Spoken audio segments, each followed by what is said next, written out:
Halo semua, saya kali ini akan menjelaskan tentang sistem operasi ya. Sebelum kita masuk dalam proses instalasi, kita harus tahu dulu apa sih itu sistem operasi. Oke, saya langsung mulai saja. Di sini saya akan menjelaskan empat bagian. Bagian pertama saya akan menjelaskan apa itu atau pengertian dari sistem operasi. Kedua, penjelasan tentang open source dan closed source. Ketiga, tentang macam-macam sistem operasi. Dan keempat adalah fungsi dari sistem operasi. Pertama, apa itu sistem operasi? Sistem operasi atau dalam bahasa Inggris itu disingkat OS atau Operating System adalah sebuah perangkat lunak, sistem yang mengatur sumber daya dari perangkat keras dan perangkat lunak, serta sebagai daemon untuk program komputer. Tanpa sistem operasi, pengguna tidak dapat menjalankan program aplikasi pada komputer mereka, kecuali program booting. Jadi, sistem operasi itu adalah salah satu kunci atau bagian yang paling penting dalam sebuah komputer.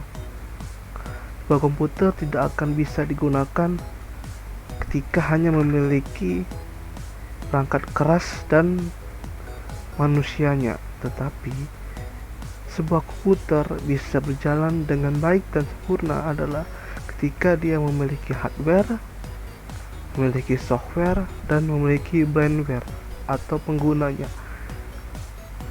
Jadi, sistem operasi itu sangat penting untuk suatu komputer. Ya, kalau nggak ada sistem operasi, sebuah komputer tidak akan bisa digunakan. Terus kita lanjut. Dalam sistem operasi yang ada di dunia ini memiliki atau mempunyai tipe yang berbeda. Pertama yaitu open source, kedua adalah closed source.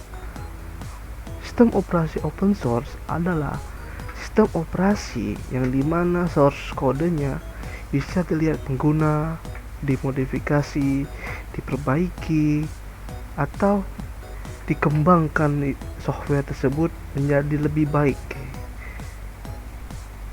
Software open source ini biasanya dikembangkan oleh beberapa komunitas-komunitas, sehingga sistem operasi open source ini tidak ada yang namanya lisensi, gratis, dan ringan.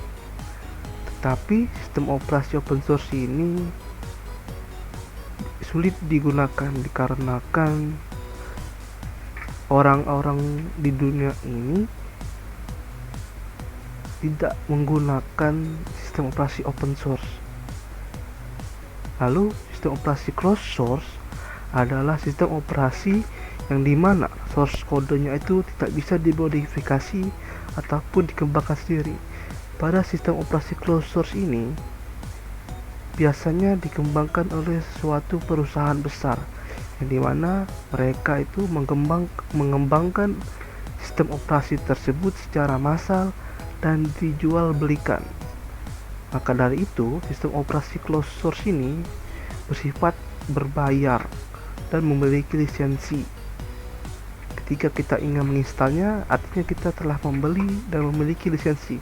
Lain hal seperti sistem operasi open source yang dimana kita bisa mendownload secara gratis. Lalu selanjutnya saya akan menunjukkan sistem operasi yang dimaksud open source dan closed source. Yang pertama, Windows. Sistem operasi Windows ini termasuk sistem operasi closed source yang dikembangkan oleh Microsoft. Setelah kita tahu tadi tentang closed source, maka Windows 10 ini atau Windows ini sistem operasi yang memiliki lisensi dan harus kita beli atau berbayar. Windows 10 ini juga termasuk sistem operasi yang paling banyak dipakai seluruh dunia. Jadi wajar orang-orang tidak tahu tentang sistem operasi saya itu sistem operasi open source. Lalu selanjutnya ada macOS, Macintosh OS, sistem operasi closed source yang dikembangkan oleh Apple, perusahaan Apple, yang dimana macOS ini digunakan pada perangkat Apple seperti MacBook dan iMac. macOS ini sama seperti Windows, yang dimana macOS ini dikembangkan oleh Apple yang memiliki lisensi dan bersifat berbayar. Lalu selanjutnya ada sistem operasi bernama Linux. Sistem operasi Linux ini adalah sistem operasi yang bersifat open source,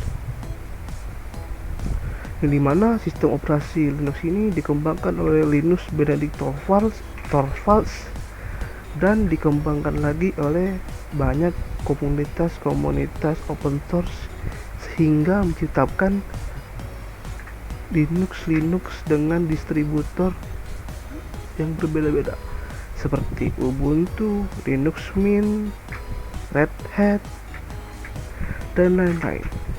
Karena sistem operasi Linux ini open source, maka sistem operasi ini tidak berbayar, alias gratis dan tanpa lisensi. Namun dikarenakan Linux jarang dipakai orang, jadi Linux ini bisa dibilang awam. Untuk orang awam itu sangat sulit untuk digunakan, lain hal seperti Windows ataupun macOS. Linux adalah sistem operasi yang dipakai sangat dikit daripada Windows dan macOS. Fungsi dari sistem operasi sesuai dengan namanya, sistem operasi itu fungsinya yang paling awal adalah menjalankan operasi dasar. Maksudnya adalah operasi paling dasar pada komputer seperti operasi aritmatika, memproses data, mengeluarkan data, dan lain-lain. Kedua, mengoordinasi kerja perangkat komputer. Sistem operasi adalah yang bertugas untuk mengkoordinasi kerja perangkat komputer seperti komputer input dan output. Ketika input, sistem operasi akan memberikan data tersebut kepada prosesor untuk diproses. Lalu sistem operasi akan mengkoordinasi perangkat output untuk menghasilkan atau mengeluarkan data yang telah diproses oleh prosesor. Lalu fungsi yang lainnya yaitu sebagai mengatur kerja software dan hardware. Seperti koordinasi tadi, software atau sistem operasi ini mengatur kerja software dan hardware. Jika hardware memberikan data, input data, maka sistem operasi akan memerintahkan prosesor untuk memproses data tersebut, lalu memerintahkan hardware output untuk mengeluarkan hasil data yang telah diproses oleh prosesor. Lalu selanjutnya fungsinya itu membantu pekerjaan manusia. Komputer diciptakan untuk meringankan beban manusia. Dengan komputer kita bisa mengerjakan banyak hal seperti membuat website, lalu kita bisa berjualan, membuat tugas, lalu kita bisa mendapatkan hiburan, terus kita bisa melakukan presentasi untuk pekerjaan kita dan lain-lain, sehingga komputer ini fungsinya untuk melakukan dan meringankan pekerjaan manusia itu sekarang sangat banyak hal yang bisa komputer lakukan. Jadi itulah penjelasan singkat tentang sistem operasi. Jadi jika kita sudah tahu sistem operasi itu apa, kita siap untuk menginstal sistem operasi tersebut secara real ataupun secara virtual. Oke, terima kasih. Kita akan lanjut ke video menginstal sistem operasinya.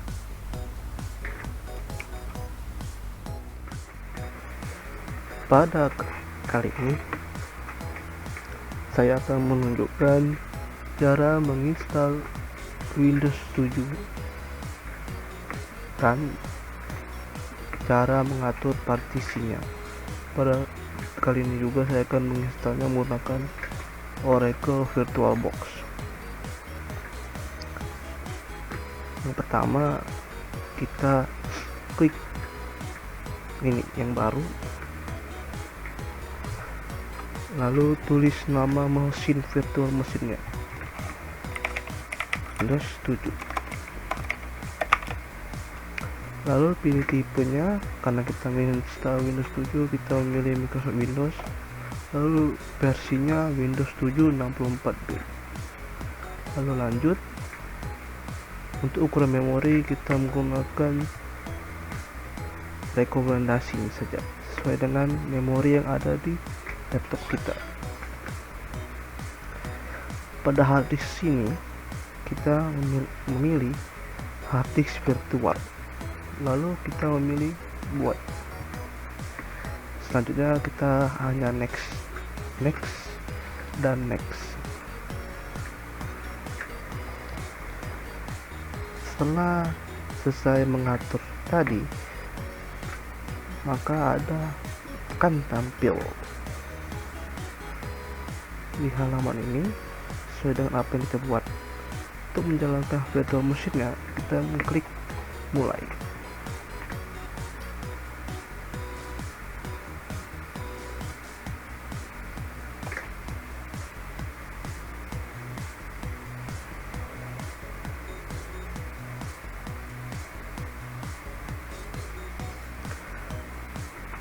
Lalu kita memilih ISO Windows-nya, klik mulai.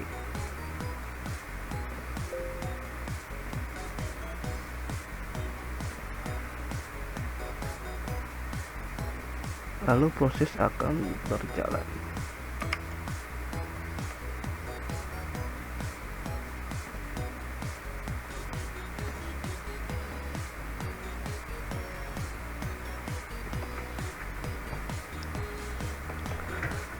Sama seperti menginstal pada BIOS, tetapi pada BIOS kita mengatur bootnya itu yang pertama menggunakan flash disk, karena flash disk salah satu alat untuk menginstal Windows.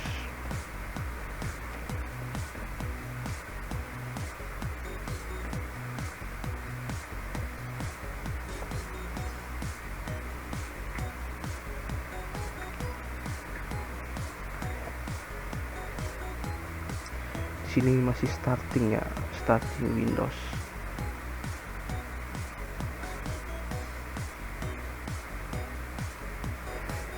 Ini adalah tampilan awal pada saat kita menginstal Windows 7. Kita di sini memilih bahasa Inggris, format waktunya kita memilih Inggris juga, dan keyboardnya itu memilih metode dari US. Lalu kita klik next. Lalu kita klik install now. Lalu kita menunggu setup starting. Install Windows versi apa? Di sini saya akan menginstal Windows 7 Ultimate yang versi 64-bit. Lalu klik next. sini kita accept lisensinya. Karena kita menginstal dari awal, kita tidak akan memilih option atau pilihan upgrade, namun kita memilih pilihan custom.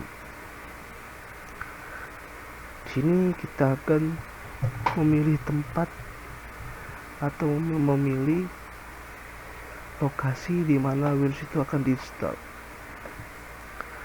Maka yang pertama akan kita lakukan itu membagi space hard disk yang ada di laptop kita dengan cara klik drive option advance, lalu memilih new.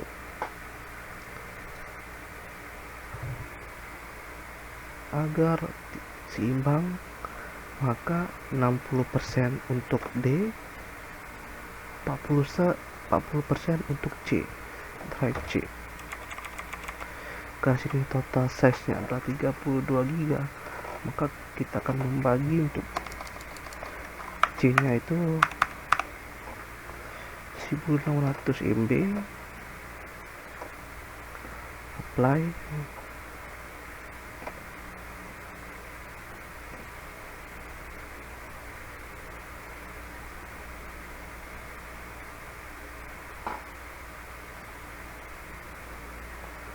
Ini partisi yang telah kita buat tadi, kita gunakan untuk partisi C, tempat kita menginstal Windows dan aplikasi lainnya. Lalu sini ada ruang kosong, kita gunakan untuk partisi D untuk menyimpan file-file dokumen kita. Karena sisanya tadi sudah kita gunakan untuk partisi C, maka yang D itu adalah sisa dari hard disk yang tersisa, maka kita tinggal apply.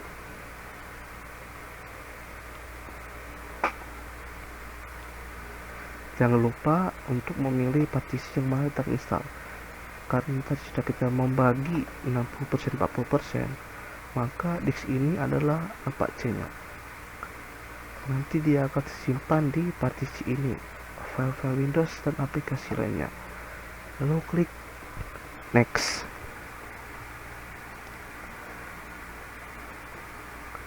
Pada proses inilah instalasi Windows berjalan dan akan memakan waktu yang lama.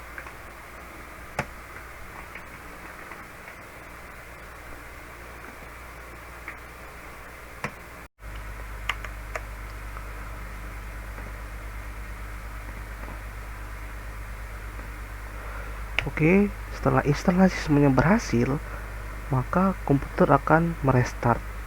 Setelah merestart, dia akan kembali masuk dengan Windows yang telah kita install. Seperti ini. Ini adalah proses setelah instalasi.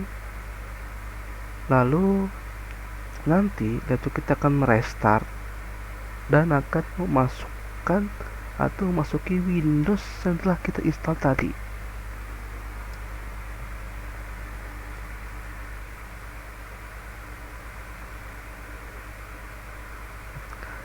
Di sini kita melihat proses dari setup is preparing your computer for first use, menyiapkan komputer kita yang pertama kali digunakan. Sekarang proses dari setup is checking video performance.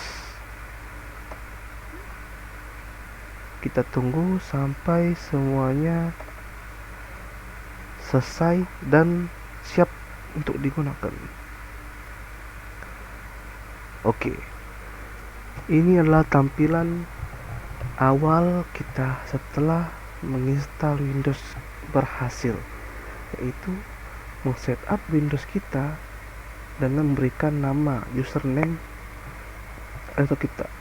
Kali ini saya akan memberikan username yaitu Faris.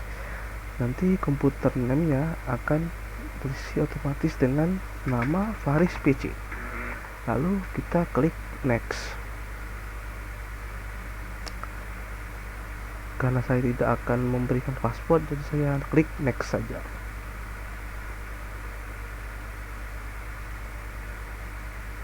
Ini adalah produk Windows 7. Tapi kita bisa nanti saja sih. Kita skip aja dulu.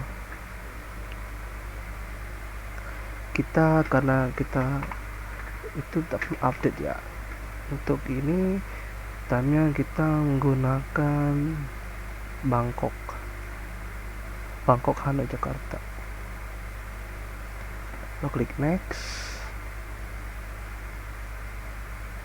kita pilih public network. Sekarang Windows kita sedang menyiapkan final setting kita.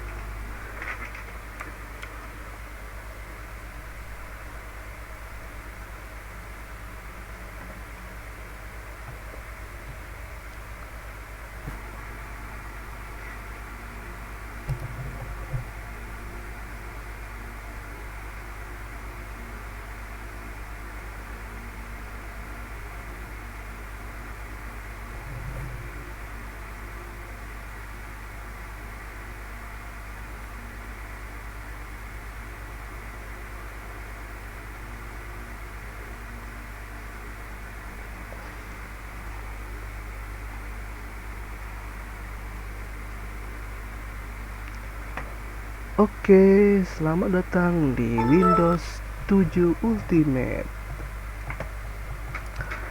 Yes, kita telah menyelesaikan menginstal Windows 7 Ultimate.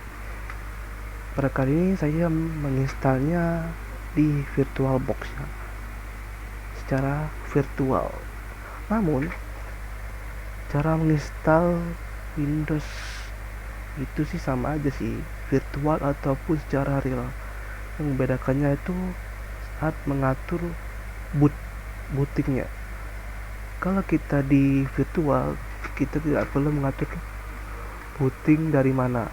Sedangkan kalau kita menginstal secara real, kita akan menggunakan USB yang telah di bootable dengan Windows 7 ataupun Windows 10. Setelah kita mempunyai flash disk yang telah di bootable dengan Windows, maka komputer atau laptop yang kita akan install itu kita atur bootingnya itu. Nomor satunya adalah flash disk yang telah kita bootable Windows, agar pada saat kita menghidupkan laptop nanti bootingnya itu tidak di hard disk, namun melalui flash disk, dan proses instalasi pun bisa kita jalankan. Oke, itu saja tutorial menginstal Windows 7 dulu saja. Terima kasih.